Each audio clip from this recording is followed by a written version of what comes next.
নৌকার খাঁচা মন মাঝি রে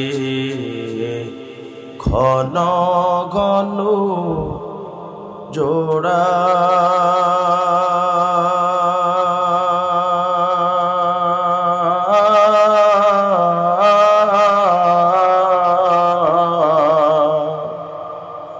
সাড়ে তিন হাত নৌকার খাঁচা মন মাঝি রে ঘন ঘন জোড়া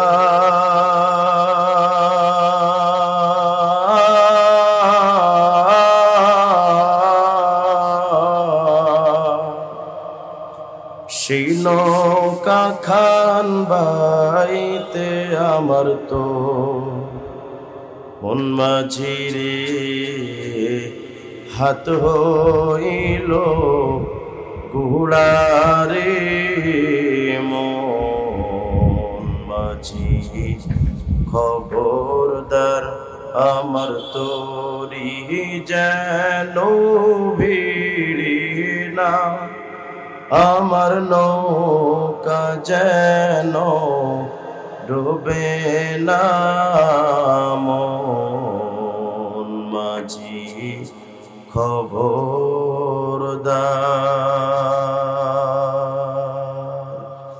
সবাই গলা ছেড়ে কণ্ঠ ছেড়ে আওয়াজ করে সমবেত কণ্ঠে উচ্চ আওয়াজে একসাথে বলেন আল্লাহু আকবার। আরো জোরে বলেন আল্লাহু আকবার। আমরা গোলাম কার? আমাদেরকে জীবন্ত রাখেন কে? মৃত্যু দান করেন কে? ফাঁসিতে ঝুলানোর আগে প্রাণ ভিক্ষা দেওয়ার মালিক কে? রাষ্ট্রপতি, প্রধানমন্ত্রী? প্রাণ ভিক্ষা দেওয়ার মালিক কে? সম্মান ও অসম্মানের মালিক কে? সন্তান দেওয়ার মালিক? না না, খাজা বাবা, চন্দ্রপাড়া, ল্যাংটা বাবা। সন্তান দেওয়ার মালিক কে? সাতবক জমিন আসমানের একচ্ছত্র মালিক একমাত্র কে? সে আল্লাহ তাআলা বড় মেহেরবানি করে আমাদেরকে এখানে এনেছেন। খুব দামি মজলিস, দামি জায়গা। প্রসঙ্গক্রমে বলতেই হয়, এখন যে টাইমটা, এই টাইমটা হলো বক্তারা ওয়াজ কইরা দোয়া কইরা বাড়ি ফেরার সময়। যে কোনো এক কারণেই রাত গভীর হয়ে গেছে। আমি যতটুকু জানি কমিটির এখানে দোষ ছিল। যা হোক, যেভাবেই হোক দেরি হয়ে গেছে। একটা রাত যদি আপনাদের একটু কষ্ট হয়, বেশি সমস্যা হবে। তবে আমি বেশি কষ্ট আপনাদেরকে দিব না, যেহেতু রাত অনেক গভীর। আর বাসর সবসময় রাতেই হয় নাকি দিনে হয়? ময়মনসিংহে বাসর কি দিনের বেলা হয়? ফজরের পর? রাতেই হয়। কেন? কারণ রাত যত গভীর হয় ভালোবাসা ততই জমে। কথা কয় না? তো যদি তাই হয়, তো মাখলুকের সাথে খালেকের, আল্লাহর সাথে বান্দার মহব্বতটাও রাত যত গভীর হয় ততই বেশি বাড়ে। এই জন্য রাত যেহেতু গভীর হয়ে গেছে, চলেন আজকে আল্লাহর মহব্বত নিয়ে কিছু আলোচনা হচ্ছে ইনশাআল্লাহ। ভাগবেন কে কে? হাত উঠান। এমনি যে কয়জন আছেন, আবার যদি জানগা, আমি এখানে কিভাবে থাকবো বলেন? যাই হোক, হাত যারা উঠিয়েছেন এটা ওনাদের ভুল না, একটু ঘুম ভাঙালাম। চিৎকার দিয়ে, গলা ছেড়ে, আওয়াজ ছেড়ে চিৎকার দিয়ে বলেন তো আল্লাহু আকবার। পবিত্র কালামে পাক থেকে একটি আয়াত আমি আপনাদের সামনে তিলাওয়াত করেছি। প্রায় 10 লক্ষ হাদিসের ভান্ডার থেকে ছোট্ট কয়েকটি হাদিস সামনে এনে একটি সংক্ষিপ্ত পর্যালোচনা, মুযাকারা আপনাদের সামনে উপস্থিত করব ইনশাআল্লাহ। সৃষ্টিগতভাবে আমরা অনেক দামি। কত দামি? ইবনে যাহাবী রাহমাতুল্লাহ আলাইহি তার কিতাবুল উলুম এর মধ্যে লিখেছেন, সমস্ত মাখলুককে আল্লাহ পাক সৃষ্টি করেছেন একভাবে, আর চারটা জিনিসকে সৃষ্টি করেছেন একটু ভিন্নভাবে। হযরত আব্দুল্লাহ ইবনে আমর রাদিয়াল্লাহু আনহু বলেন, খালাকাল্লাহু আরবাআতা আশিয়া বিয়াদিহি। চারটা জিনিসকে আল্লাহ পাক ভিন্নভাবে সৃষ্টি করেছেন। কোরআনে কারীমের মধ্যে আল্লাহ পাক বলেন, ইদা আরাদা শাইআন আন ইয়াকুলা লাহু কুন ফায়াকুন বা কুন ফাকান। যে কোন সৃষ্টিকে আল্লাহ পাক করার সময় আল্লাহ পাক শুধু বলতেন, এই সৃষ্টি হও, তো বিরাট আসমান বলার সাথেই তৈরি হয়ে গেছে, জমিন কোন বলার সাথেই তৈরি হয়ে গেছে। সমস্ত মাখলুকাত আল্লাহ পাকের কোন শব্দ দিয়ে সৃষ্টি হয়েছে। কিন্তু আল আরশ ওয়াল কলম ওয়া জান্নাত আদন ওয়া আদম, আরশে আজিম, লৌহে মাহফুজের কলম আর জান্নাতে আদম, এই তিনটি জিনিসকে আল্লাহ পাক এবং কোরআনে কারীমে আল্লাহ পাক বলছেন, বান্দা খালাকতু বিয়াদাইয়া, এই বান্দা আমি আল্লাহ বিরাট এই আসমানকে কোন দিয়ে বানিয়েছি, জমিনকে কোন শব্দ দিয়ে বানিয়েছি, মহাসমুদ্রকে কোন শব্দ দিয়ে বানিয়েছি। কিন্তু বান্দা মানুষ যে আমি আল্লাহ সৃষ্টি করেছি এটা মুখের কোন হও শব্দ দিয়ে বানাইনি, বড় আদর আর যত্ন ভালোবাসা দিয়ে আমি আল্লাহ আমার নিজের কুদরতি হাত দিয়ে তোমাদের বানিয়েছি। তাহলে মানুষ হিসেবে আমরা অনেক দামি। মানুষের মধ্যে আল্লাহ পাক আবার দুইটা ভাগ করেছে। এক ভাগকে বানালেন ঈমানদার, আর এক ভাগ আছে বেঈমান। আল্লাহ পাক বলেন, দেখো মানুষ হিসেবেই সবাই যে সম্মান বেশি এমনটা নয়, বরং ইয়ারফাইল্লাহুল্লাযীনা আমানু মিনকুম, শুধুমাত্র সম্মান হলো ঈমানদারের, বেঈমানের কোনো সম্মান, বলেন বেঈমানের কোনো সম্মান। আল্লাহ পাক বলেন বেঈমান যারা, উলাইকা কাল আনআমি বাল হুম আযাল, উলাইকা হুমুল গাফিলুন।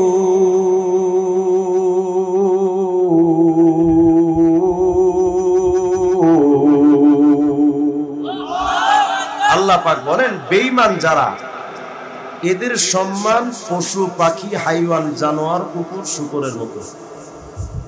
আর এজন্যই সূরা নাবাতে আল্লাহ পাক বলেছেন, কিয়ামতের ময়দানে কাফেররা বলবে, ওয়ায়াকুলুল কাফিরু ইয়া লাইতানি কুনতু তুরাবা,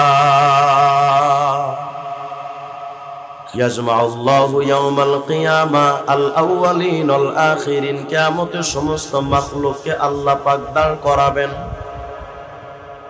ইয়াজমাউল্লাহু ইয়াওমাল কিয়ামাতি আল উহুশ ওয়াল হাওয়াম ওয়াত তায়র, সমস্ত পশু পাখি জীবজন্তু সবকিছুকে আল্লাহ পাক কিয়ামতে জমা করবেন। আর তাদেরকে বলবেন, ইন্নী খলাকতুকুম ওয়া সাখখারতুকুম লিআদম লিবানি আদম, এই পশু পাখি আমি আল্লাহ তোমাদেরকে বানিয়েছিলাম এই মানুষের সেবা করার জন্য। ওয়া কুনতুম মুতিঈনা ইয়াহুম আইয়ামা হায়াতিকুম, যতদিন বেঁচে ছিলে মানুষের সেবা কইরা কাটাইছো। ফারজিউ ইলা মা কুনতুম, যেমন ছিলে তেমন দিকে ফিরে যাও। কুনু তুরাবা, মাটি হয়ে যাও। সমস্ত পশু পাখিগুলো মাটি হয়ে যাবে। ফাইদাল তাফাতাল কাফিরু ইলা শাইইন সারা তুরাবা, ওই সময় বেঈমানেরা তাকায় তাকায় দেখবে পশু পাখি হাইওয়ান জানোয়ার গুলো সব মাটি হয়ে গেছে। ইয়াতামান্না আইল কাফের, ওই সময় কাফেররা আশা করবে রব্বুল আলামিন কত গজব দেখছি, কত শাস্তি দেখছি, হায় আফসোস, ইয়া লাইতানি কুনতু তুরাবা। এই পশু পাখি যেমন মাটি হয়ে গেল, আমরাও যদি মাটি হয়ে যেতাম তো হিসাব দেওয়া লাগতো না, এই আযাব ভোগ করা লাগতো না। দুনিয়ার মানুষরে কাফের গুলো যখন এই আশা করবে,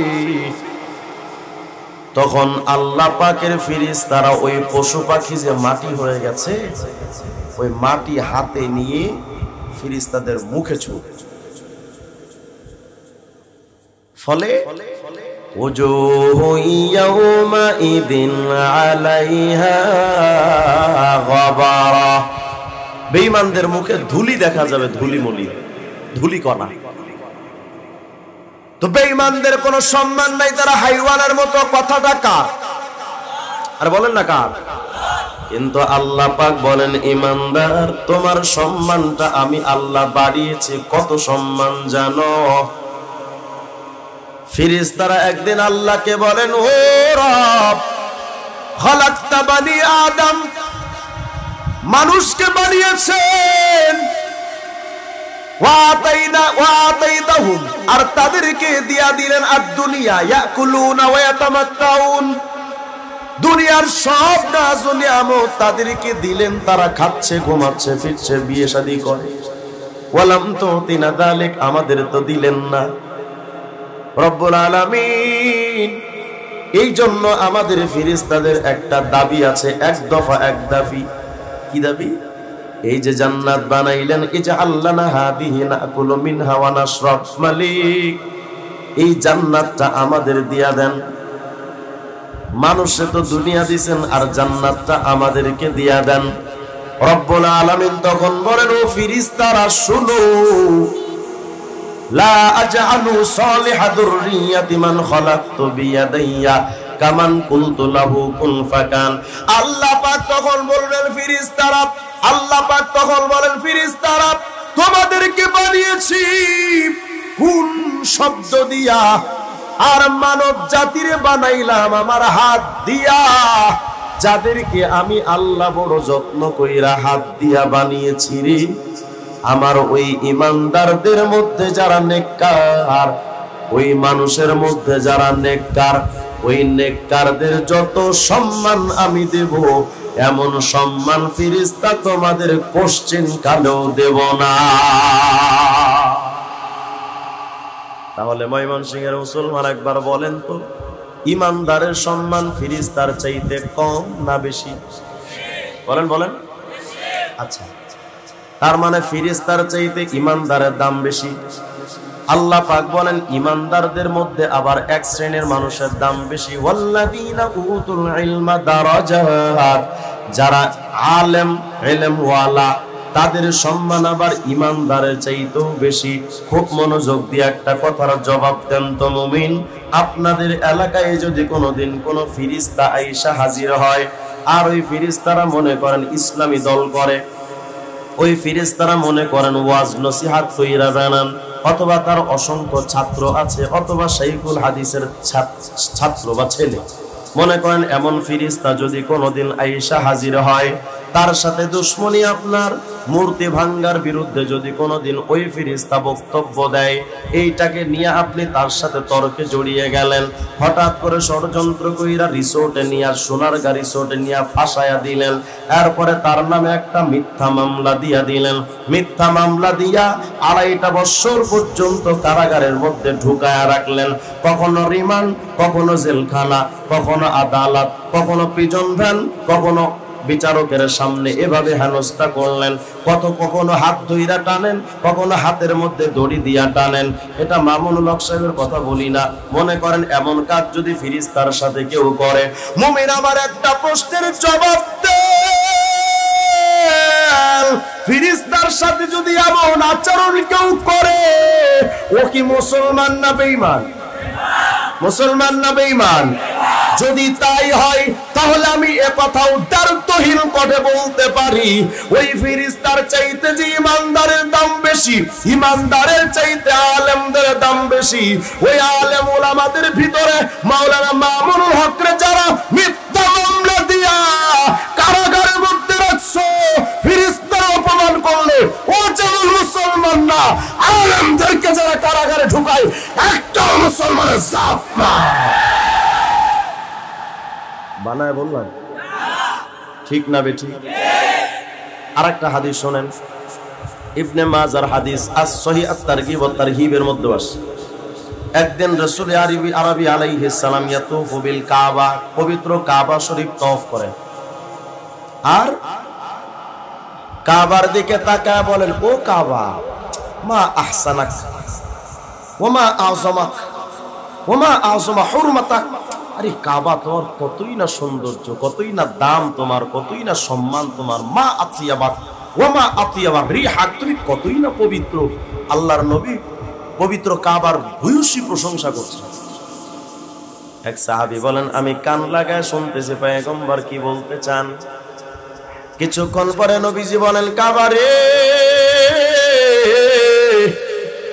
তোমার যত সম্মান আর ইজ্জত হোক না কেন,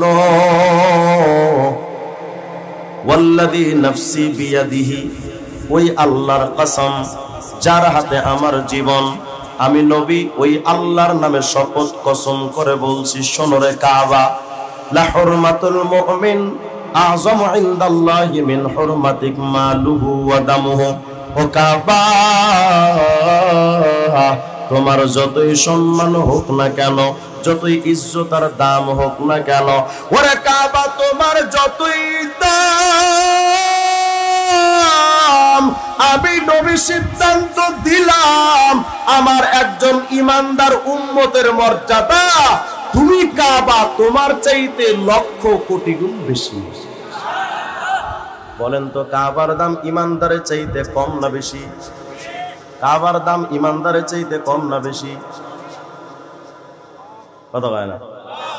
কাবার চাইতে ইমানদারের দাম কম না বেশি?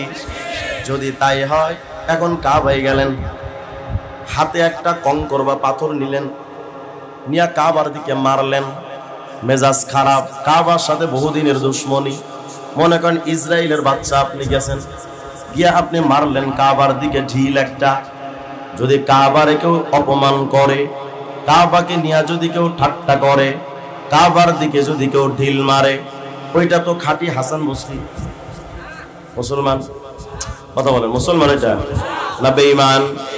যদি তাই হয় তাইলে আমাদেরও বলতে বাধা নাই, কাবারে অপমান কইরা ঢিল মারলে ও যেমন মুসলমান না, আলেমদের অপমান কইরা শাপলার চত্বর সহ বিভিন্ন সময় আলেমদের বুকে যারা গুলি চালায়, ওরাও মুসলমানের জাত হতে পারে না।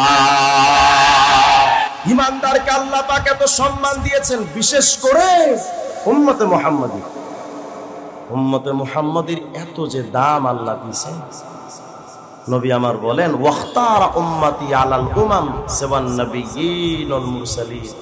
নবী রাসূলরা ছাড়া যত উম্মত আসছে, সমস্ত উম্মতের চেয়ে আমি মুহাম্মাদের উম্মতের দাম আল্লাহর পক্ষ থেকে নির্বাচিত, তার মানে সবচেয়ে দামি। এই যে দাম আল্লাহ দিলেন, আরো কয়েকটা দাম শোনেন। আগের জামানায় উম্মতেরা যদি আগের জামানার উম্মতরা গুনাহ করত, وقد كان بنو إسرائيل إذا نسوا شيئا مما أمروا به أو أخطأوا عجلت لهم العقوبة। আগের জামানার উম্মতরা কোনো গুনাহ করলে সাথে সাথে শাস্তি চলে আসছে। ভুল করে যদি গুনাহ করত, ইচ্ছা করে না, ইচ্ছা করে করলে পরে আসতেছে, ভুল করে যদি গুনাহ করত সাথে সাথে শাস্তি চলে আসছে। কিন্তু আমাদের নবী আমাদেরকে জানান, উম্মতরা শুনো, আমার জন্য উম্মতের এত দাম, উদিয়া আন উম্মতি আল খাতা ওয়ান নিসিয়ান। আগের জামানার উম্মতরা ভুল কইরা গুনাহ করলে তো শাস্তি আসতো, আর আমার উম্মতরা ভুল করে অথবা না জেনে কোনো কাজ করলে আল্লাহ পাক ওইটা মাফ করে দিয়েছে। আগের জামানার উম্মতরা নেকি করার ইচ্ছা করলেই নেকি লেখা হতো না, কিন্তু উম্মতে মুহাম্মাদির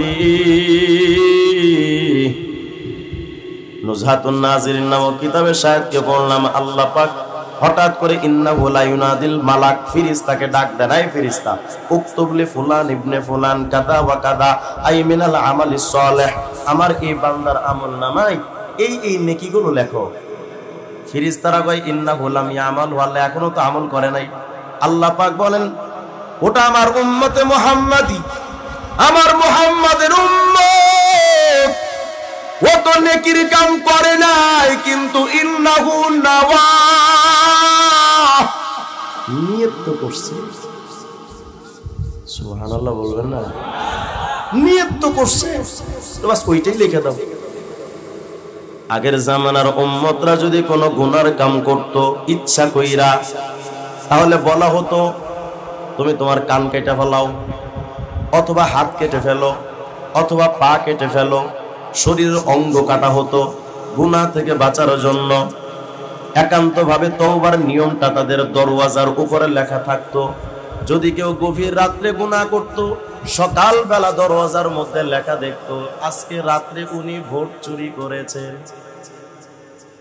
লেখা থাকতো। ওই নিয়মটা যদি থাকতো আজকের জামানায় কেউ ভোট চুরি করার সাহস পেত না, লেখা থাকতো দরওয়াজায়। তোমার উপর আল্লাহ পাকের যে এত দয়া, আল্লাহ পাক বলেন হে উম্মতে মুহাম্মাদি, তোমরা যদি কোনো গুনাহ কইরা ফালাও, তোমাদের এত শাস্তি আমি দেব না। দরওয়াজায় লেখা থাকবে না, অঙ্গ প্রত্যঙ্গ কাটা লাগবে না, শুধু একটা বার তওবা কর, তওবা করতে দেরি ক্ষমা হতে দেরি হবে না। আগের জামানার কোন উম্মত যদি নেকির কাম করত একটা, তো নেকি হতো একটা। প্রশ্ন করবেন যে হুজুর আগের জামানার উম্মতেরা তো হায়াত পাইছে 1000 বছর, আমরা পাই কোন রকম 50 থেকে 60 বছর, এরপরেই তো ঠাড়া পড়ে। আর এখন তো 50-60 বছরও যায় না, 35 বছর গেলেই কোমরে ঠাড়া, ডায়াবেটিক্সের রোগ, কত গান। তো আগের জামানার উম্মতেরা তো অনেক টাইম পাইতো, আমরা তো পাই না। কেউ কেউ তো আগের জামানার উম্মতেরা 1000 বছর জিহাদ করার নেকি নিয়ে দাঁড়াবে, 1000 বছর তাহাজ্জুদের নেকি নিয়ে দাঁড়াবে, 1000 বছর রোজা রাখার নেকি নিয়ে দাঁড়াবে। ওই আমরা তো হুজুর এত পারবো না, তো কি হইল এটা, কেমনে সম্মান হলো? এখানে আল্লাহ পাকের মায়া আর দয়া উম্মতের উপর। আল্লাহ পাক বলে বান্দা উম্মতে মুহাম্মাদি, একটা নেকির কাম যদি করো, ওরা তো 1000 বছরের ইবাদত নিয়ে দাঁড়াবে,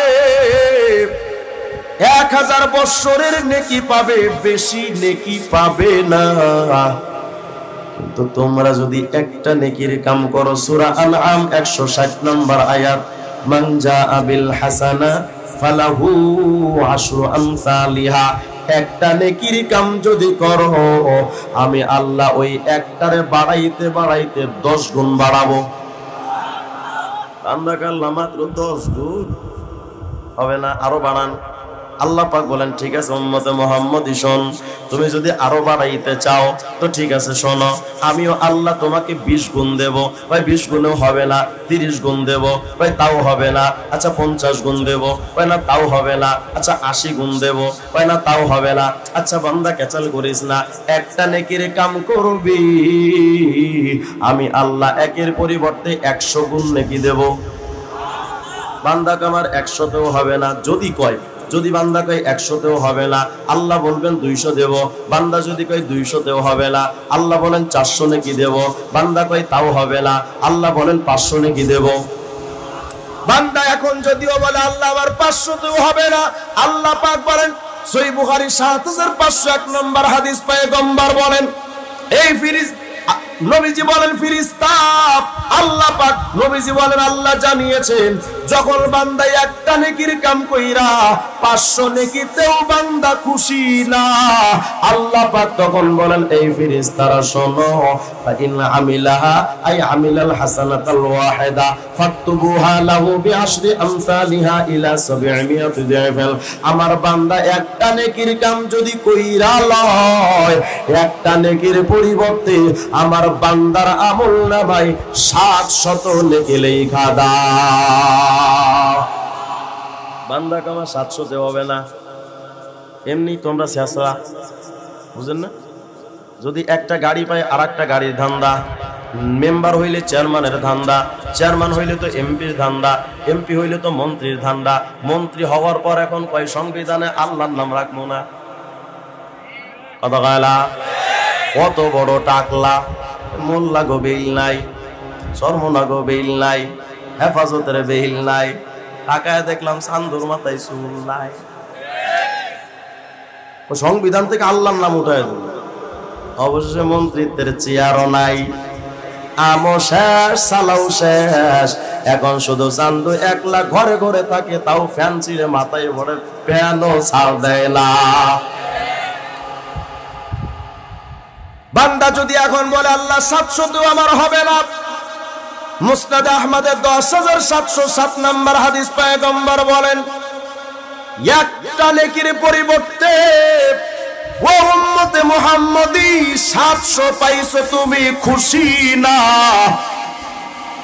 আল্লাহ পাক আমি নবীকে জানিয়ে দিয়েছেন আমি শুনিয়ে দিচ্ছি শোনো ইন্নাল্লাহা ইউতি আবদাহু বিল হাসানাতিল ওয়াহিদা আলফা আলফি হাসানা বান্দা যদি একটা নেকির কাম কইরা লয় আল্লাহ পাক ওই বান্দার আমলনামায় 10 লক্ষ নেকি লেখা দেয় বান্দার কামা 10 লাখ হবে না সুবহানাল্লাহ গানা আল্লাহ পাক বলেন আচ্ছা 10 লাখ হবে না নবী আমার বলেন তাহলে শোনো হযরত আবু হুরায়রা রাদিয়াল্লাহু আনহু বলেন আল্লাহ পাকের কসম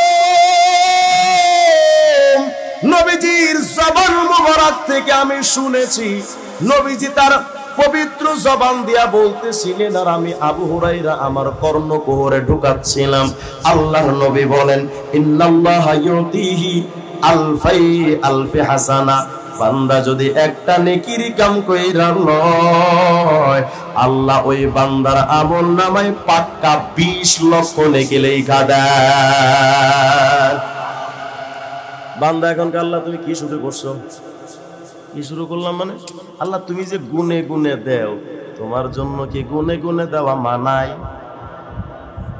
সুবহানাল্লাহ কেন রে বান্দা এই কথা কইলি আল্লাহ আপনার জন্য গুনে দেওয়াটা আপনার শানের সাথে যায় না যদি আপনাদের এলাকায় কোনোদিন প্রধানমন্ত্রী আসে আর যদি প্রধানমন্ত্রী কয় আমার কাছে চাও কি চাও আপনি গিয়া বলবেন যে প্রধানমন্ত্রী আমি কিন্তু বিড়ি খাই আমারে 1 প্যাকেট আকিস বিড়ি দেন এটা বলবেন কত গায় বলবেন কি প্রধানমন্ত্রী আমরা খুব অসহায় আমাদের রাস্তাটা 4 লেন করে দেন আমাদের 100 শয্যা বিশিষ্ট একটা হসপিটাল করে দেন কত গায় কারণ যে যত বড় তার কাছে চাওয়ার মাত্রাটাও হয় তত বড় তো আল্লাহ পাকের কাছে যদি বান্দা কয় আল্লাহ বড়দের কাছে তো বড়ই চাওয়াই তোমার কাছে চাওয়াটা অনেক বড় কত বড় আল্লাহ আপনি যত বড় সুবহানাল্লাহ গায়লা আমার সম্পর্কে তুই কি জানিস বান্দা যদি কয় আল্লাহ আপনার সম্পর্কে জানি আল্লাহ আপনি হলেন আজিম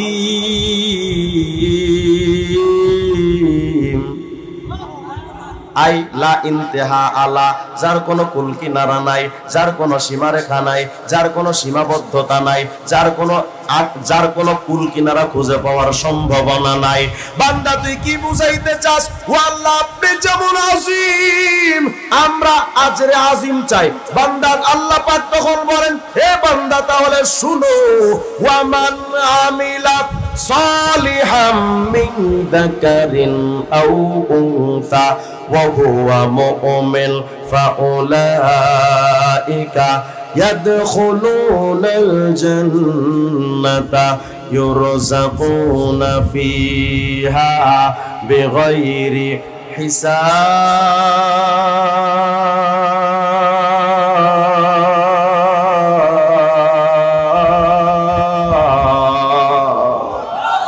আল্লাহ পাক বলেন শোনো, আমি আল্লাহর কাছে তোমার চাওয়া অগণিত, তো শোনো, আমি আল্লাহ সিদ্ধান্ত দিচ্ছি, একটা আমল করে উম্মতে মুহাম্মাদি আসো, জান্নাতে যখন ঢুকাবো ওই একটা আমলের বিনিময় আমি আল্লাহ বাড়াইতেই থাকবো, বাড়াইতেই থাকবো, বাড়াইতেই থাকবো, বাড়াইতেই থাকবো, বাড়াইতেই থাকবো, এত বেশি দিব হিসাব থাকবে।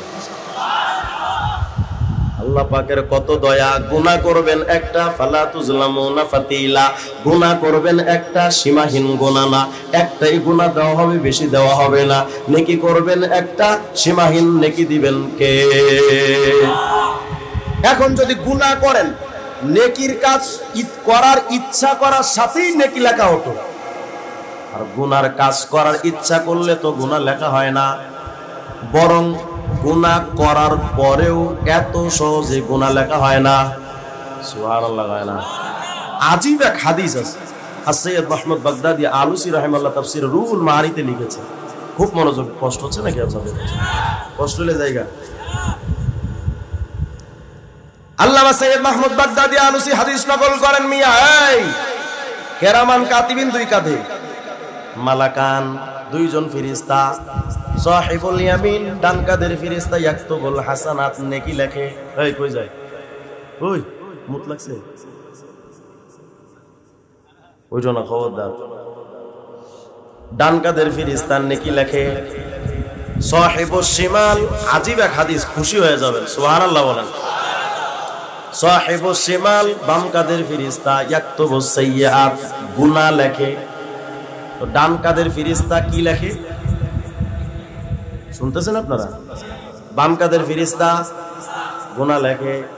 এখানেও আল্লাহর দয়া, সুবহানাল্লাহ। গুনাহগারের প্রতি আল্লাহর দয়া আছে, সুবহানাল্লাহ বলেন না? এই উম্মতের গুনাহগারের উপরে আল্লাহর দয়া আছে। কেমন দয়া শুনেন। ডান কাঁধের ফেরেশতা নেকির কাজ করার ইচ্ছা করার সাথে নেকি লেখে। কেন?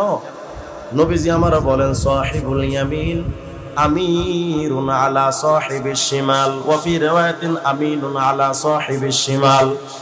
ডান কাঁধের ফেরেশতা হলেন নেতা, বস, আর বাম কাঁধের ফেরেশতা হইলেন কর্মী তথা চামচা। নেতার কথা ছাড়া চামচা চলে না, সুবহানাল্লাহ। এটা এজন্য আল্লাহ করেছেন উম্মতে মুহাম্মাদি রে, নেকির কাম যখন করো নেতাই তো কারো কাছে জিগানো লাগে না। এজন্য ডান কাঁধের ফেরেশতা ইয়াকতুবুল হাসানাত বিগাইরি শাহাদাতিন আন সাহিবিহি, বাম কাঁধের ফেরেশতারে জিগানো ছাড়াই ডান কাঁধের ফেরেশতা নেকি লেখা ফালায়। কিন্তু বান্দা যখন গুনাহ করে, এই গুনাহটা লিখবে কোন কাঁধের ফেরেশতা? বাম কাঁধের। কিন্তু উনি তো কর্মী, উনি তো নেতা, কর্মী তো নেতার কথা ছাড়া চলতে পারে না। এজন্য বাম কাঁধের ফেরেশতারে এমন আইন জারি করা হয়েছে, আমার বান্দা উম্মতে মুহাম্মাদি যদি গুনাহ করে এত সহজে লিখবি না। কেমনে লিখবি? আল্লাহ আইন জারি করে দিয়েছেন এভাবে, সেভাবেই তারা করে। কিভাবে? বাম কাঁধের ফেরেশতা যখন দেখে বান্দা গুনাহ করছে, তখন ডান কাঁধের ফেরেশতার কাছে অনুমতি নেওয়া লাগে। বস আক্তু লিখবো, সুবহানাল্লাহ বলবেন না? বস লিখবো। ডান কাঁধের ফেরেশতা কয়, কি রে চান্দু এত তাড়াহুড়া করস কে? সুবহানাল্লাহ। ডান কাঁধের ফেরেশতা তখন বলেন, তাহু লিয়াস্তাগফিরিল্লাহ আও ইয়াতুব, থামো, অপেক্ষা করো, একটু অপেক্ষা করো। বুঝাইতে চাই এ তো মুহাম্মাদের উম্মত, এখন লিখো না, একটু অপেক্ষা করো। এমন তো হতে পারে বান্দা গুনাহ কইরা ফেলে, ভুল করেছে, হয়তো বান্দা তওবা কইরা ফেলবে রে, হয়তো ইস্তিগফার করে ফেলবে রে। এখন লিখিস না, একটু দাঁড়া, একটু অপেক্ষা কর। সুবহানাল্লাহ। অপেক্ষা শুরু। 2 ঘন্টা 3 ঘন্টা 4 ঘন্টা পর আবার জিগায়, বস সময় তো বয়ে যায়, দায়িত্ব তো রয়ে যায়, এখন লিখি। এত তাড়াহুড়া করস, আরো দাঁড়া। সুবহানাল্লাহ। আসতে কয় 6 ঘন্টা চলে গেল। নবী আমার বলেন 7 সাআত ওয়া ফি রাওয়ায়াতিন 7 সাআত। 6 থেকে অথবা 7 ঘন্টা পর্যন্ত ফেরেশতারে অপেক্ষা করায়। এই ফেরেশতা, এখন লিখিস না রে, একটু অপেক্ষা কর। 6-7 ঘন্টা চলে গেল, তুমি আমি তওবা করলাম না, তুমি আমি আবার গুনার মধ্যে ইসরার করলাম, বারংবার করলাম, তাকরার করলাম, বারবার করছি গুনাহ। বরং গুনাহ কইরা আবার অহংকার করে বেড়াই, আত্মতৃপ্তির ঝিকুর তুলে বেড়াই। আমরা বন্ধুর কাছে বলে বেড়াই, দোস্ত জানোস মাইয়া একটা আজকে পড়াইছি রে। কথা কয় না? জানোস দোস্ত 10টা মাইয়ারা পড়াইতেছি ফেসবুকে, দেখ মেসেঞ্জার চেক কর। কথা কয় না? মুরব্বীরাও ঠিক কয়। গুনাহ করে আমরা দাম্ভিকতা করে বেড়াই, এত গুনাহ করছি, এই পর্যন্ত 10টা মেয়ের লাগে আকাম করছি, বুঝাই যে আমি আন্তর্জাতিক লুচ্চা। কথা কয় না? আর দালালদের তো চাপার অভাব নাই। কথা কয় না? গরুর দালাল আছে না? গরুর দালাল বলবো? গরুর দালাল একটা গেছে দালালি করতে, এক বেচারা গরু নিয়ে দাঁড়ায় রয়েছে, একজন কিনতে গেছে, ভাই বস এদিকে আইন। এই গরুর মালিককে কিন্তু চেনে না, গরু সম্পর্কে জানেন। দালাল গিয়া কয়, কি কিনবেন? গরু কিনবেন? হ্যাঁ, এদিকে আইন। একেবারে খাঁটি একটা গরু আছে, কোনো ফরমালিন নাই।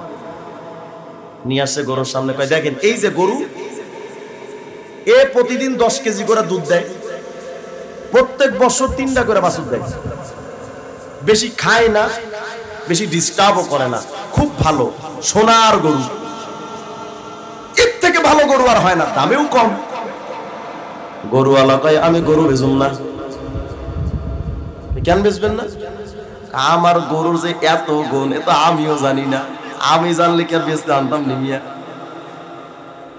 দালালে কয়, বেটা এটা কি তোর গরুর গুণ? এটা তো আমার চাপার গুণ। এই দালাল গরু আমার দাম্ভিকতা দেখে এবার আমি ভালো দালালি করি। মেয়েদের ঘটকরা আছে না, ঘটক ছেলে একটা কয় বিয়ে করবি নি? হ্যাঁ, ভালো একটা মেয়ে আছে। কেমন মেয়ে? কম, সারাদিন ঘর থেকে বাইরে না, খুব ভালো, একেবারে নাম্বার 1 হাসান বস্তির, একেবারে নাম্বার 1 রাবিয়া বস্তি, খুব ভালো, সারাদিন কোনোদিন তুমি বাইরে দেখবা না। এখন যুবক মনে করে এই জামানায় ওই এমন মাইয়া পাওয়া যায় তো বিরল, পৃথিবীর 8ম আশ্চর্য, এত ভালো মেয়ে তো পাওয়া যায় না। যুবক মনে করছে চাচা সত্যি সত্যি দেবে, 100% গ্যারান্টি। খবর নাও। যুবক গেছে খবর নিতে, গিয়া এলাকার পোলাপানরে জিগায়, কারণ সবার কাছে তো খবর পাওয়া যাবে না। হাম বয়সী, ওই বয়সী যুবকদের কাছে তথ্য নিলে ওই বয়সী মেয়েদের তথ্য পাওয়া যায়। কথা কয় না? গিয়া আবার ছেলে জিগায়, কিরে দোস্ত শুনলাম তোদের এলাকায় একটা ভালো মেয়ে আছে, সারাদিন নাকি ঘরে বাইরে হয় না। হ, ও সারাদিন ঘরে বাইরে হয় না, হবে কেমনে? সারা রাত তো বাইরে থাকে।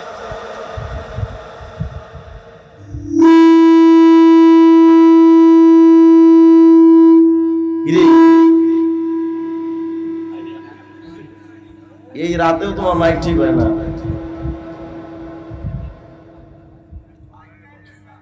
আমরা গুনাহ করে গুনাহটারও প্রচার করে বেড়াই, অথচ গুনাহ করা যেমন অপরাধ, গুনাহ প্রচার করাটাও তেমন আরেক অপরাধ।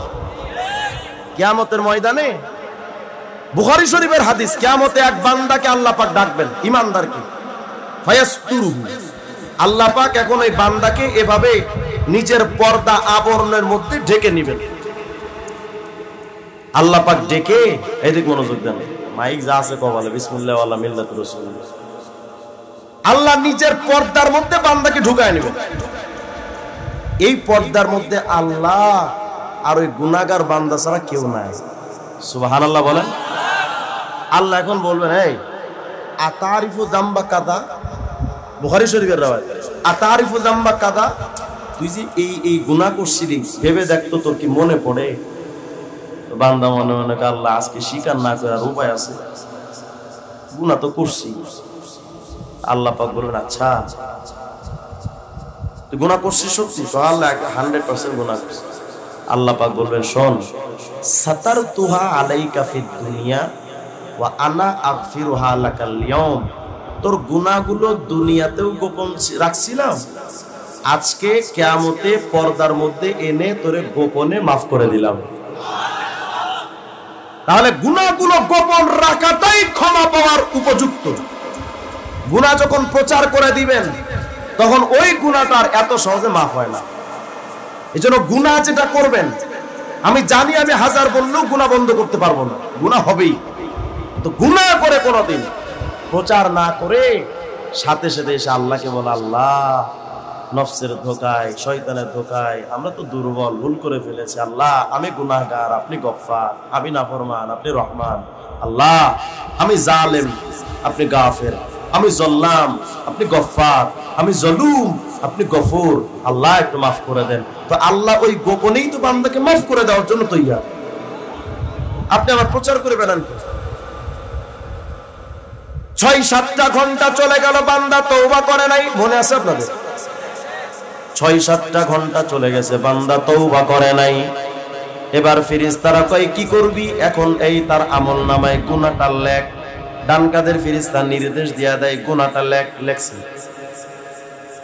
গুনাহটা লেখার পর যখন শিফট শেষ হয়ে যায়, মানে ফজরে এক গ্রুপ আসে, আসর পর্যন্ত দায়িত্ব পালন করে, আবার ওই গ্রুপ আসরে চলে যান, আসরে আরেক গ্রুপ আসেন, ফজর পর্যন্ত তারা গুনাহ নেকি লেখে। এটা হলো ফেরেশতাদের দায়িত্ব, ডিউটি। তো যে গ্রুপটা গুনাহ নিয়ে চলে যায়, নুজহাতুন নাজিরিন নামক কিতাবের মধ্যে আসছে মিয়া ওয়া ইন্নাল মালাইকাতা লাতাসউদু ইলাস সামা বিকিতাবি আবদিন ওয়া হুয়া মামলুউন বিসাইয়্যা। ফেরেশতারা ওই গুনার খাতাটা নিয়ে যখন তারা লৌহে মাহফুজে হাজির হয়, গুনাহটা রাখ ফাইদা লা'রাদাহু আলাল লাউহিল মাহফুজ ওয়াজাদু মাকানাহু মিনাল লাউহিল মাহফুজ ওয়া হুয়া মামলুউন বিল হাসানা। ফেরেশতারা যখন এই গুনার খাতাটা নিয়ে লৌহে মাহফুজে যখন হাজির হয়, ফেরেশতারা চাইয়া ওই জায়গায় দেখে যেখানে গুনাহ রাখবে ওইখানে নেকি দিয়া ভরা। আস্তে কর সুবহানাল্লাহ। ফায়াখিরুনা মিন শিদ্দাতিল খাউফি আলা ওয়ুজুহিহিম লিল্লাহি সুজদা। ফেরেশতারা এবার এই দৃশ্যটা দেখা ভয়ে থরথর করে, আপনার ইজ্জতের কসম, মা কাতাবতু ইল্লা মা আমিলা, আপনার বান্দা যে আমল করেছে সেইটাই তো লিখেছে গো মালিক, কম বেশ তো করি নাই, সত্যিটাই তো লিখছি, কিন্তু রে মালিক এখানে কি দেখলাম? দেখবো নেক গুনাহ, কিন্তু দেখছি নেকি, হেতুটা তো বুঝলাম না, কাহিনী তো বুঝলাম না। আল্লাহ আমাদের জানা মতে আমরা ভুল কোনো ত্রুটি কিছুই করি নাই, সত্যি সত্যি তো আমরা লিখছি, যেটা সেটাই হয়েছে। আল্লাহ পাক তখন বলবেন সাদাকতুম ইয়া মালাইকাতি, এই ফেরেশতা তোমরা সত্য বলেছো, মিথ্যার আশ্রয় নাওনি, আমি আল্লাহ জানি। ওয়ালাকিন আবদি আশফাকা মিন যাল্লাতিহি ওয়া খাফা মিন মাসিয়াতিহি। ও ফেরেশতা, তোমরা 7টা ঘন্টা পর গুনাহটা লেখা যখন আমি আল্লাহর লৌহে মাহফুজে আসতেছিলাম, 7টা ঘন্টা পর্যন্ত আমার বান্দার কোনো পরিবর্তন দেখো নাই, তওবাও করে নাই। কিন্তু ফেরেশতারা রে, তোমরা চইলা আসার পর হঠাৎ করে আমার বান্দার অন্তরের মধ্যে একটা তওবার ধাক্কা লাগছে। আমার বান্দা তার গুনাহের কারণে ভয় পাইছে, আল্লাহর সামনে দাঁড়াইতে হবে ভয়, জাহান্নামে যাওয়া লাগবে ভয়, গহীর গভীর অন্ধকার কবরে একা একা থাকা লাগবে রে ভয়। এই ভয়ে আমার বান্দা ফাতাশফাউ ইলাইয়া বিদামাতিহি, আমার বান্দা চোখের থেকে একটা ফোঁটা পানি ঝরাইছে, আর ওই এক ফোঁটা চোখের পানি দিয়া আমি আল্লাহর কাছে বলে রব্বুল আলামিন, আমার একটা ফোঁটা চোখের পানি এটা স্বাভাবিক পানি না, এটা আমার হৃদয় নিংড়ানো কষ্টের পানি, এটা আমার হৃদয়ের আকুতি আর ভয়ের পানি। ও মালিক, এত অপরাধ করে তোমার সামনে দাঁড়ানো লাগবে এই ভয়ে আমি এই এক ফোঁটা চোখের পানি ঝরাইয়া দিলাম। আল্লাহ পাক তখন বলেন, ফেরেশতারা রে, তোমরা আমার লৌহে মাহফুজে আসার আগে আমার বান্দার চোখের পানি আমার কাছে হাজির হয়ে গেছে। এই জন্য রে ফেরেশতা, তোমরা যেখানে রাখবা গুনাহ আমি ওইখানে নেকি রাইখা দিলাম। নিঃশ্বাসে নিঃশ্বাসে নিয়ামত পাই আমি, বিশ্বাসে তাই আমি না দেখে তোমায় মানি। সে মানা সামান্য, কত ত্রুটিপূর্ণ তোমার মিজানে, মেপো না আমায় প্রভু।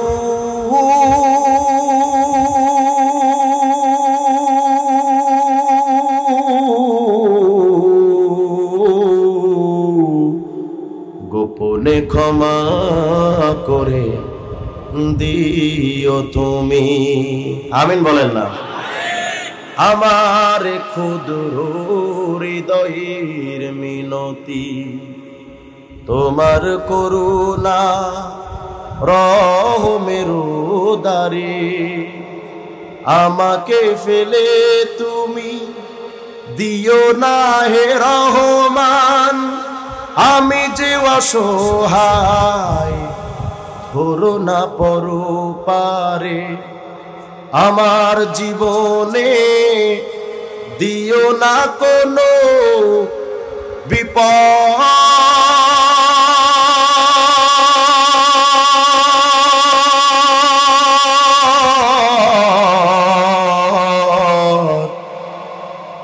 কিংবা দুঃখ কষ্ট গ্লানি।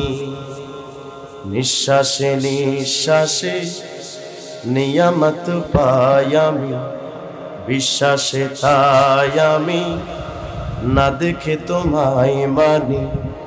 সে মানা সামান্য, কত ত্রুটিপূর্ণ তোমার মিজানে, মেপো না আমায় প্রভু।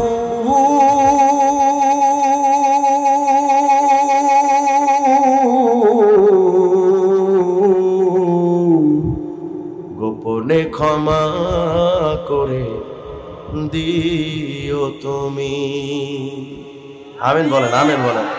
আল্লাহ যেন আমাদের গোপনে মাফ করে দেন। মিয়া সাহেব, আল্লাহ জি এত দয়াবান, এত দয়াবান। 60 বছর আপনি গুনাহ করছেন, 60 বছর, 60 সেকেন্ড তওবা করেন, সব মাফ। আপনি আর কি চান বলেন? আপনি আর কি চান মিয়া? মুরব্বী 60টা বছর গুনাহ করতে করতে জিন্দেগি বরবাদ করে ফেলেছে। ভাবতেছেন হুজুর আমি এত গুনাহ করি নাই।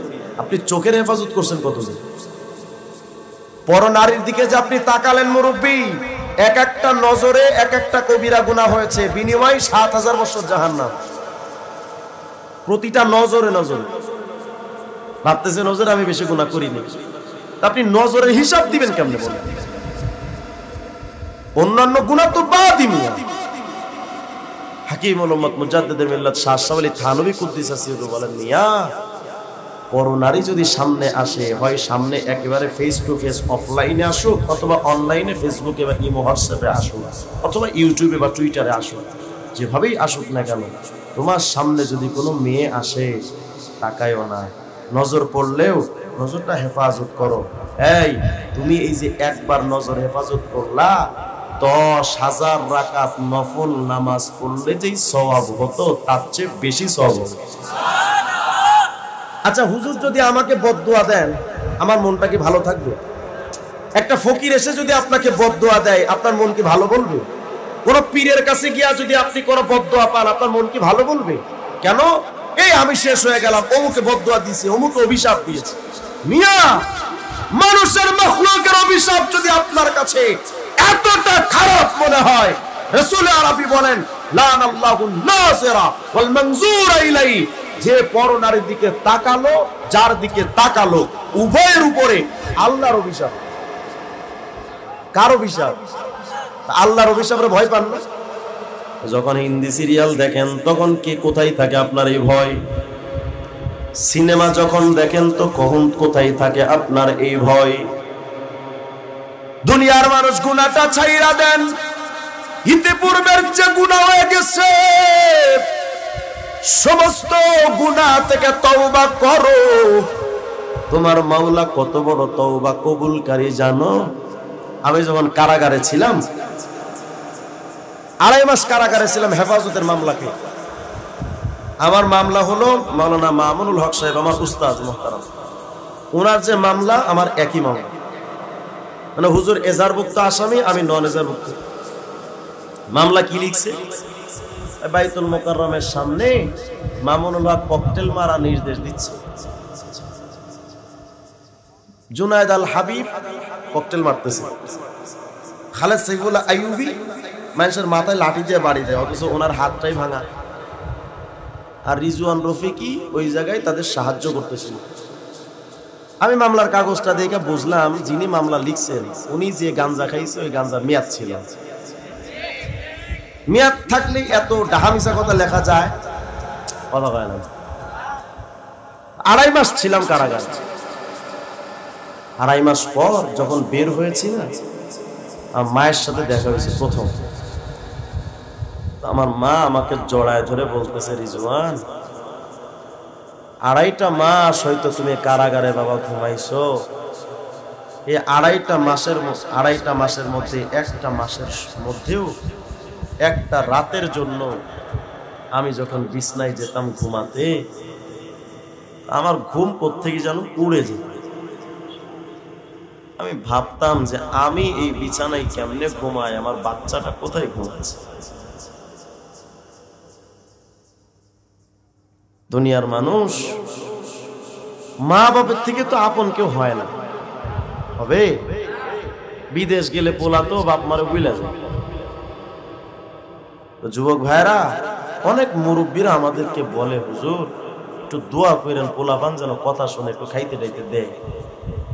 আহা, সন্তান বাপ মারে খেতে দেয় না, এর চেয়ে হতভাগা, কপাল পোড়া, জঘন্য, দুর্ভাগা সন্তান নামের কলঙ্ক পৃথিবীতে আর হতে পারে না।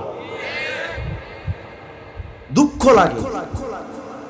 20টা বছর পর্যন্ত বাপ মা তাদের হাড়ি পাতিল দিয়া 10টা পোলাপানকে খাওয়া বড় করল, আর এখন 10 পোলাপানের হাড়ি পাতিলে বাপ মার খাবার হয় না।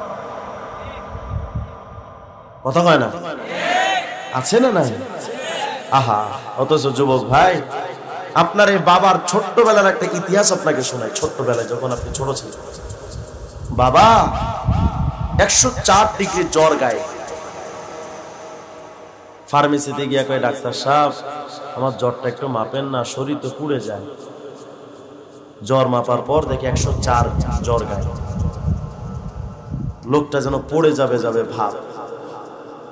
তো বাবা, আপনার বাবা বলেছিলেন, ডাক্তার সাহেব দ্রুত ঔষধ দেন। ঔষধ দিছে, টেবিলে রাখছে। বাবা পকেটে হাতায় দেখে টাকা আছে মাত্র 20 টাকা। টাকার দিকে তাকায় বাবা টাকাটা ওর পকেটে রাইখা ডাক্তারের কাছে, ডাক্তার ঔষধটা রাইখা দেয়, আমার ওষুধ লাগবে। কেন? আমি এমনি সুস্থ হবো ইনশাআল্লাহ, রাইখা দেয়। ডাক্তার বলে যে আপনার কি হয়েছে তো বলেন। ডাক্তার আমার পকেটে 20টাই মাত্র টাকা আছে, আন না। আমার বাচ্চাটা আসার সময় বলছিল, আব্বু একটু মজা হইল, আমি যদি ঔষধ কিনে টাকাটা শেষ করে ফেলি, আমি হয়তো খেয়ে সুস্থ হব, সকালবেলা যদি আমার বাচ্চা আমাকে বলে আব্বু মজা করি, আমি আমার শরীরের জ্বরের গরম সহ্য করতে পারবো, কিন্তু আমার বাচ্চার চোখের পানি সহ্য করতে পারবো না।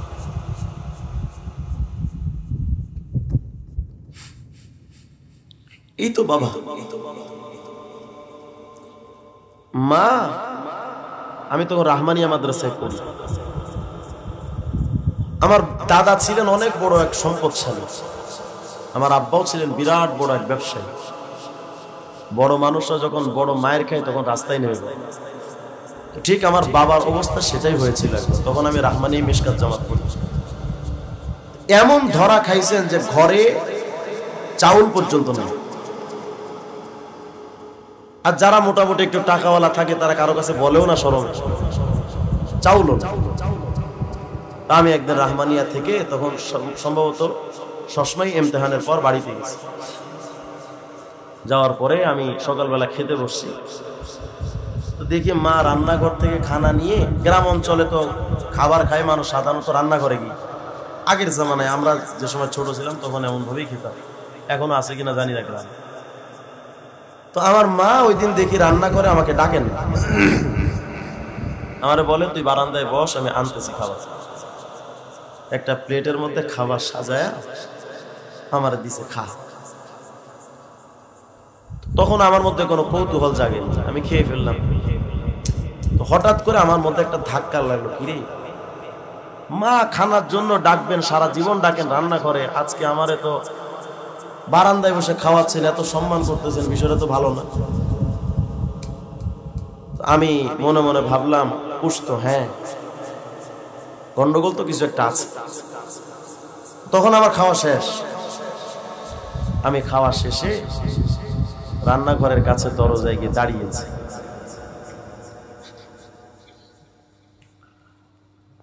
দাঁড়ায় দেখি ভাতের যে, আমার তো ভাত দিয়েছেন না, ভাতের যে মাইলটা থাকে না, ফ্যান বা মাইল, এই মাইলটা একটা প্লেটের মধ্যে করে নিয়ে মা এমন কাঠি দিয়ে নাড়াচাড়া করতেছে চামিচ দিয়ে, ওইটা খাবেন প্রস্তুতি নিচ্ছে। আমি বললাম, মা কি হয়েছে, ভাত নাই? মা ধমক দিয়ে বলেন, তুই এখানে কেমন আসছিস, যা এখান থেকে যা। আমি বললাম, না আপনি বলেন খাবার নাই। মা তখন আমার বলতেছে, আরে খাবার তো ছিল, তো তোকে দিয়ে ফেলছি, আসলে বাসায় চাউল ছিল, যা ছিল রান্না করে তোরে খাওয়াইছি, সমস্যা নাই, আমি এটা দিয়ে আমার চলবে। আমি তখন বললাম, মা আপনি আমার একটু আগে কেন কইলেন, আমি আপনি মিলে তো খেতে পারতাম, আপনার কি ক্ষুধা লাগবে না? মা আমারে বলতেছে, আরে বাচ্চার পেটে ক্ষুধা না থাকলে মায়ের পেটে তো ক্ষুধা থাকে না।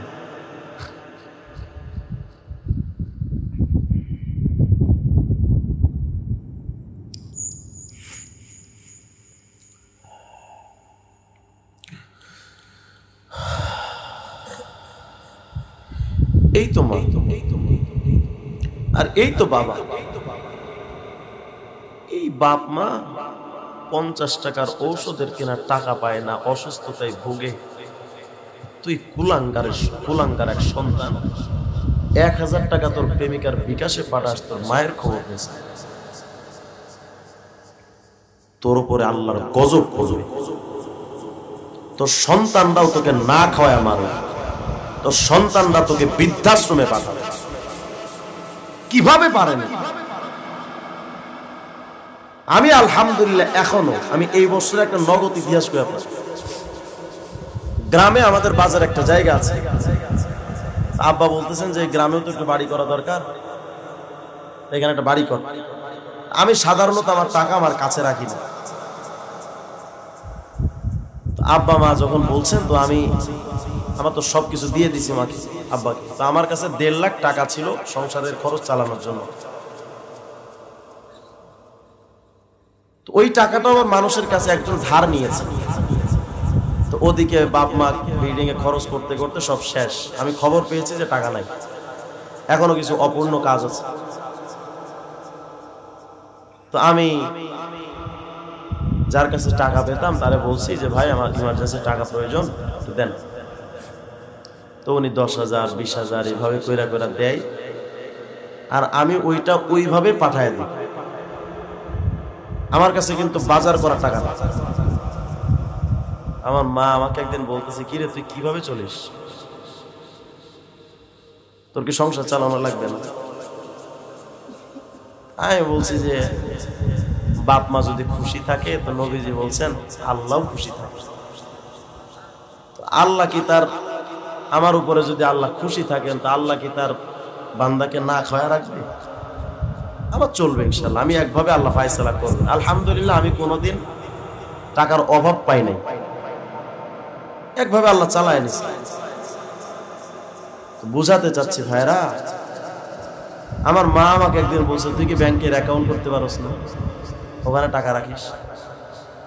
আমি জবাব দিয়েছি কি জান, ওলা ফাফাত, বিশ্বাস করেন কসম খোদার আমি আমার ফুটানির জন্য বলছি না। যদি এমন কেউ মনে করে থাকেন, মনে হয় মনে করেন, তো কবিরা গুনাহ হবে। ইন্না বা'দাল যন্নি ইসম, কবিরা গুনাহ হবে। আমি অহংকারের জন্য বা আমার দাম্ভিকতার জন্য বলছি, বোঝানোর জন্য বলছি। আমি আমার মাকে বলছি যে আমারে আপনি ব্যাংকের অ্যাকাউন্টে টাকা রাখতে কন, আর আমার বক্তব্য হলো পৃথিবীর সবচেয়ে নিরাপদ অ্যাকাউন্ট হলো বাপ এবং মায়ের হাত। এর চেয়ে নিরাপদ অ্যাকাউন্টটা হতে পারে ভাইরা। আগামী ঈদগাহে যখন যাবেন ঈদের দিন, তো দেখবেন অনেক বাবা সন্তানকে নিয়ে ঈদগাহে যায়। এখানে জামা ছেঁড়া, এখানে তালি দেওয়া, আর বাচ্চাটা হাতে ধরে নিয়ে যাচ্ছে, বাচ্চার লাল কাপড় পরায় নিয়ে যাচ্ছে। একজন জিজ্ঞাসা, কি রে তোমার গায়ে জামা যে ছেঁড়া? আমার বাচ্চা দেখো কত খুশি। তো বাচ্চার খুশিতে বাবার ঈদটাও খুশিতে কেটে যায়। এই তো বাপ মা, এই তো বাপ মা।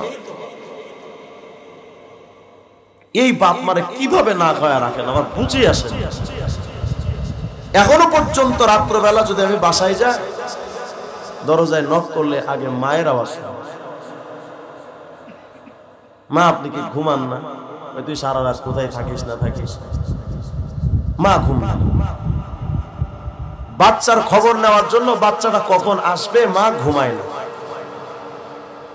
সূরা বাকারা 255 নম্বর আয়াতে আল্লাহ পাক বলেন, লা তাআখুযুহু সিনাতুন ওয়ালা নাওম। বান্দারে, আমি তোর আল্লাহ, আমিও কিন্তু ঘুমাই না। সুবহানাল্লাহ বলেন। আমি আল্লাহ কেন ঘুমাই না? আল্লাহ বুঝাতে চান, বান্দা শুনো, বাচ্চাটা কখন দরজায় নক করবে, মা দরওয়াজা খুইলা দেওয়ার জন্য মা যেমন সারা রাত ঘুমায় না, আমার অপরাধী বান্দারা কখন তওবার দরজায় নক করবে রে? আমার এই বান্দাদের তওবার দরওয়াজা খুলে আমার কুদরতে বুকে টেনে নেওয়ার জন্য আমি আল্লাহ 24টা ঘন্টা ঘুমায় না। ভাইরা, তোর কবে তওবা করবেন বলেন? আজকে যখন বাড়ি যাবেন না, শেষ করে দিচ্ছে, আপনাদের অনেক কষ্ট হয়ে যাচ্ছে। আজকে বাড়ি যাবেন না, যখন বাড়ি যাওয়ার সময় রাস্তার দুইটা পাশে একটু তাকায় দেখেন তো, নিঝুম অন্ধকার বাঁশবাগানে একা একা কত কাল যে কত মানুষ লাশ হয়ে কবরে পড়ে আছে, ওদের খবর নেওয়ার মতো কেউ নেই। মুরব্বী, আপনি না হয় 20 বছর বাঁচেন বা 10 বছর বা 5 বছর বাঁচেন, এরপরে তো ঠিক আপনার ওই হালত হবে। তো আর কবে তওবা করবেন বলেন? এখানেই তো কত বাবা বসে আছে, নিজের সন্তানকে নিজের হাতে দাফন করেছে। নাই? যদি না থাকে তো বাস আমার দিকে তাকান, তাজা প্রমাণ আছে। কারাগারে যাওয়ার 15 দিন আগে আমার নিজের বাচ্চার লাশ, আমার বাচ্চার কাফন আমি নিজের হাতে কিনেছি। যারা আমার ফেসবুকে সম্পৃক্ত তারা দেখেছে, আমার নিজের বাচ্চার লাশের কাফন আমি নিজে কিনেছি, আমার বাচ্চার লাশ আমি নিজের হাতে উঠিয়েছি। আমার বাচ্চার কাফনটা যখন আমি কিনতেছিলাম, তো কাফনটা হাতে নিয়ে আমার আল্লাহকে বলতেছিলাম, আল্লাহ আমার বাচ্চার কাফন আমার হাতে উঠায় দিলেন। আমি তো জানতাম না যে আমার বাচ্চার কাফন তৈরি হয়ে গেছে। আমি তো জানতাম না যে আমার বাচ্চার কাফনটা এই দোকানে ওয়েট করতেছে। এমন তো হবে খুব দ্রুতই যে আমার কাফন তৈরি হয়ে যাবে, কিন্তু আমি জানি। ময়মনসিংহের মানুষ গাজীপুর পার হয়ে, ভালুকা ত্রিশাল পার হয়ে ময়মনসিংহ শহরে গিয়া দেখেন কত কাপড়ের কাপড় এসে যে হাজির। এমন তো হতে পারে যে ওই কাফনের মধ্যে আপনার কাফনও আসছে, গ্যারান্টি তো। আমার রিমান্ড যখন চলে, 3 দিনের রিমান্ড ছিল, তো আমার বাচ্চা, আমার স্ত্রী, আমার ভাই ওরা আমাকে দেখতে গেছে। তো কিছু সময় কাটানোর পর ওদেরকে যখন বিদায় করছে, তো ছোট্ট বাচ্চা আমার কাছে এসে বলছে, আব্বু চলে যাচ্ছে, দোয়া করে যাচ্ছে।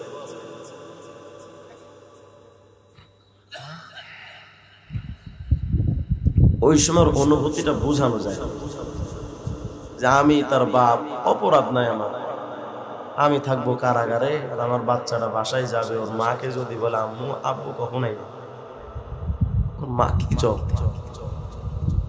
আমার বাচ্চাটা যখন আমাকে ছেড়ে চলে আসতেছিল, মনে হচ্ছিল যেন আমার কলিজাটা ছিঁড়ে যায়, যে বাচ্চারা জানি কতদিন দেখবো না। তো দুনিয়ার মানুষ আজও যখন ওই দৃশ্যটা মনে পড়ে, তখন ভাবি আমি যদি আগামীকাল দুপুরবেলা মারা যায়, আসরের পর তো আমার জানাজা হয়ে যাবে, সন্ধ্যার আগ মুহূর্তে তো আমার আপনজন গুলো কাঁধে করে নিয়ে ওই বাঁশবাগানের কবরে দাফন করে একে একে সবাই বিদায় নিয়ে আসবে, চির বিদায়, আর দেখা হবে। বলেন ওই কবরের জন্য কি সামানা তৈরি করে। যুবক ভাইয়েরা এখনো দাড়িটুকু রাখতে পারলেন না, অথচ দাড়ি রাখা সুন্নত, এ কথা যারা বলে ভুল বলে। দাড়ি রাখা ওয়াজিব, আইম্মা আরবার ইজমা, এটা ওয়াজিব। দাড়ি অন্তত এক মুষ্টি দাড়ি রাখা ওয়াজিব। সামান্য একটু ছোট যদি কেউ করে, 24 ঘন্টা জিনা করলে যে গুনাহ হয় সেই গুনাহ হয়। দাড়ি নাই, পাঞ্জাবি নাই, টুপি নাই, নামাজ নাই, কোনো আমল নাই, হঠাৎ আপনি গ্রেফতার হয়ে গেলেন, বলেন কবরে কি নিয়ে গেলেন? বলেন আপনি এই মৃত্যুর পরে আফসোস যে করবেন, আপনার আফসোস করে লাভটা কি? এই জন্য আজকে থেকে একটু জিন্দেগিটাকে পরিবর্তন করা যায় না? ইনশাআল্লাহ যায় না? আজকে থেকে 5 ওয়াক্ত নামাজ ধরবেন ইনশাআল্লাহ, আল্লাহকে আর কষ্ট দিবেন না। ইতিপূর্বে যা গুনাহ হয়ে গেছে, আজকে এখানে খাস দিলে তওবা করুন।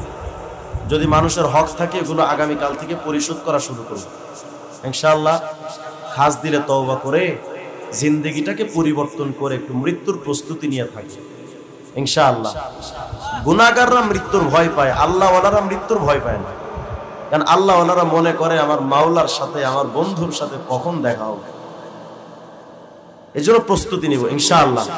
আল্লাহ তাআলা যেন আমাদের সকলকে তৌফিক দান করেন। যেহেতু রাত 1:30 বেজে গেছে, আল্লাহ তাআলা যদি আবার কোনোদিন সুযোগ দেন সময় নিয়ে ইনশাআল্লাহ আপনাদের